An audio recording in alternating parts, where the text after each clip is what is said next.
Well, I'm sure most of us have tried to learn a magic trick or two at some point in our lives. I mean, I have, but after I show my friends, I usually just forget it. Yeah. But for those of you who stuck with it, well, you know it could provide a lifetime of fun.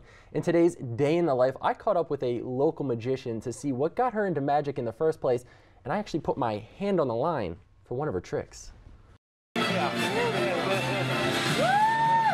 It's a magical world out there for Kim Zoller, an 18-year-old Seaford native who's developing quite the name for herself in the world of magic.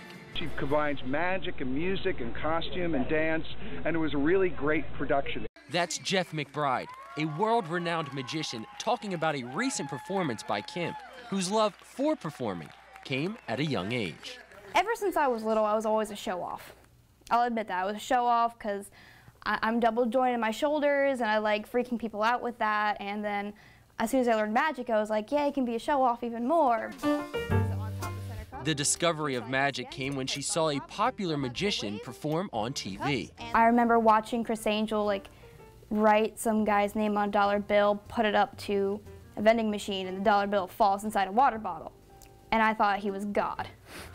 But I kept going on YouTube trying to figure out how it was done, and I just couldn't figure it out, and it just amazed me.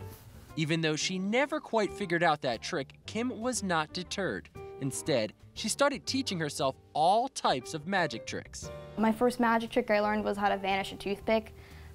And then I bugged both my mom, dad, and brother with it, like, hey, look what I can do. And then I started using, instead of fancy silks, so what you would see magicians use, I'd use socks or bandanas, and I would kind of make my own props to sort of be like those professionals I was watching. And then later on, my mom thought it was a good idea to actually get me some magic stuff off the internet.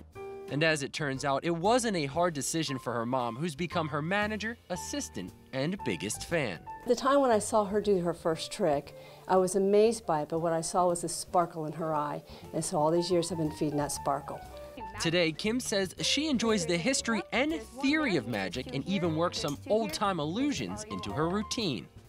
Street magic was used back in the Renaissance era, the Victorian era, to bring in customers into their businesses. They would do simple magic like the cups and balls illusion, and it's been the same illusion but done differently in all sorts of different countries. And that would be used to get people to stop, watch, and then go into their business. So I think that's pretty cool. And her love for making the impossible seem possible has afforded her the opportunity to perform across the country. Of course, the bigger the venue, the bigger the illusion. All right, and for my next trick, I need a lovely volunteer. Me! How about you right over there? Yes, come on stage. Yes! All right, what are we doing? All right, this is called a blade. Can you touch it and make sure it's a real, strong, sturdy blade? It just comes right down through there and goes right back up again. Now what I need you to do is the most important part. I need you to put your arm through here. All right. Okay. Yep, just... All right. Putting my trust in you. All right. Okay. Are you sure you want to do that? Okay. Now, have you ever donated blood before? Yeah. Yeah? Were you okay? Yeah. All right. 3, 2. All right, so obviously I'm not ready for something as advanced as this, but is there some trick you can show me? I know magicians like to keep things to themselves, but there has to be something. I think I have something, but I have to teach you in private, so we have to go back there. Okay. While in the back, Kim taught me the trick, swore me to secrecy, and gave me a pretty cool hat. And now, ladies and gentlemen, I want to introduce to you a very special performer, the great Sean Dini. Ladies and gentlemen, if you would please direct your attention to my pocket, you would see I have a black silk cloth, but for those of you who know me know I'm a little bit more colorful. Obviously, the trick I did and the trick Kim did are for completely different audiences, and part of a magician's job is knowing who they're performing for.